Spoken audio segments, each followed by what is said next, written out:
Okay, ito yung aking healthy snack na gagawin. Aking main ingredients ay itong beets.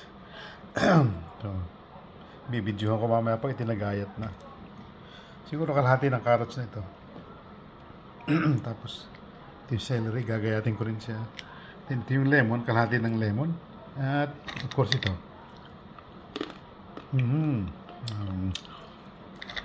Samahan natin ng almond. Okay. So, fiber. Tapos ito yung nagbi-blend din. Ito nagbi-blend ng blood pressure. Ano man, tawag dito, fiber, dito makukuha naman. Ito naman eh. At honey, honey. Konting honey. Okay. Hold on. So, yun.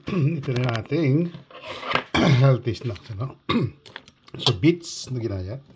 Saan buo ito, Carrots. At ito yung almond. Tapos, ito yung celery. Sawa. Tapos, ito naman yung ating lemon.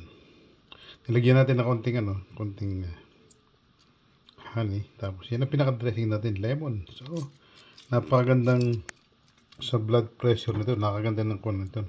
Neutralize yung blood pressure talaga. Kasi yung 140 something din yung blood pressure. Bababayan lang nasa mga 120s. Or at least below 130 yung blood pressure. So, yan healthy snacks. Ganun nila kasimple, yung pinaghalo-halo na. Okay. So, yan, celery, mahalagang celery. Ito talaga. Malaking contribution ng celery. So, ano lang yan. Hindi kailangan ng gamot ng high blood. Okay. Ganun lang, kasimple.